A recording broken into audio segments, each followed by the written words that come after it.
নমস্কার বন্ধুরা, আমার চ্যানেলে আপনাদের সকলকে আবারও স্বাগত জানাই।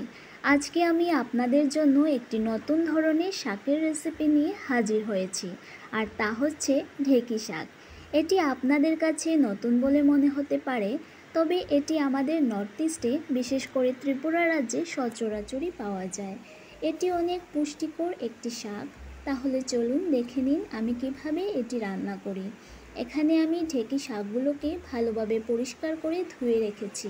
এবার আমি শাকগুলোকে কেটে নিচ্ছি। এই শাকে বেশি পাতা থাকে না। উপরের দিকে যে সুরের মতো মোড়ানো অংশ দেখছেন, সেদিকটা বেশ নরম হয়। এই অংশটা রেখে আমি নিচের দিকের যে ডালের মতো অংশ রয়েছে সেটা কেটে বাদ দিয়ে দিয়েছি। এবার শুধু উপরের দিকের অংশটাই ছোট ছোট করে কেটে নেব। এটি একটি ফার্ন জাতীয় উদ্ভিদ। এটি বিশেষ করে পাহাড়ি অঞ্চলেই বেশি পাওয়া যায়।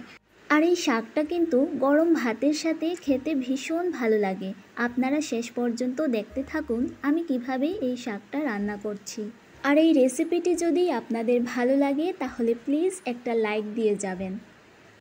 এখানে আমি সমস্ত ঢেঁকি শাকগুলোকে কেটে নিয়েছি। আর এখানে এক মুঠো ছোলা ভালোভাবে সিদ্ধ করে এর খোসাটাকে ছাড়িয়ে নিয়েছি। এটি একটু সময় সাপেক্ষ, তবে আপনারা যদি চান তাহলে ছোলার খোসাটাকে রেখেও এই রান্নাটা করে নিতে পারেন। এবার কড়াইতে তেল গরম হতে বসিয়ে দিয়ে তাতে সামান্য রসুন কুচি দিয়ে দিলাম। এবার এগুলোকে ভেজে নেওয়ার পর এতে দিয়ে দিচ্ছি পেঁয়াজ কুচি। এবার এই পেঁয়াজ রসুনকে হালকা সোনালি রং ধরিয়ে এগুলোকে ভেজে নেব।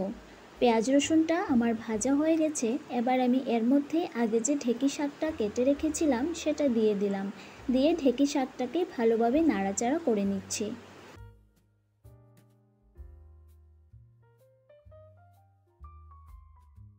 এবার আমি এর মধ্যে দিয়ে দিচ্ছি হাফ টেবিল চামচ পরিমাণ হলুদ গুঁড়ো, জিরে গুঁড়ো, সামান্য ধনে গুঁড়ো আর কয়েকটি চেরা কাঁচা লঙ্কা আর স্বাদ অনুযায়ী লবণ।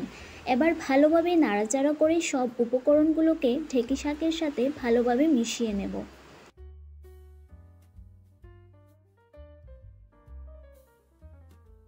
সব কিছু ভালোভাবে মিশিয়ে নেওয়ার পর এবার আমি এর মধ্যে সিদ্ধ করে রাখা ছোলা দিয়ে দিলাম আর সাথে দিচ্ছি সামান্য জল।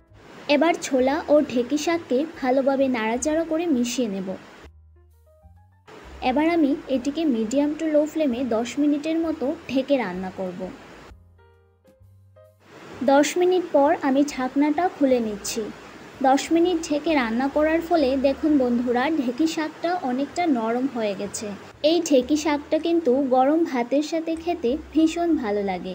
আপনারা একবার হলেও বাড়িতে এটি বানিয়ে দেখবেন। আশা করছি আপনাদের ভালো লাগবে। আর দেখুন বন্ধুরা, ছোলাগুলো কিন্তু একদমই গলে যায়নি, গোটা গোটাই আছে। কিন্তু দেখুন কতটা সুন্দর সুসিদ্ধ হয়েছে।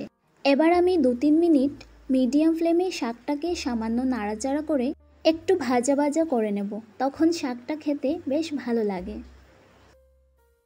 এই পর্যায়ে আমার ঢেঁকি শাক রান্নাটা পুরোপুরি কমপ্লিট। এবার আমি এটিকে নামিয়ে নেব। ঢেঁকি শাক এবার খাওয়ার জন্য পুরোপুরি তৈরি। আশা করছি আমার এই রেসিপিটি আপনাদের ভালো লেগেছে।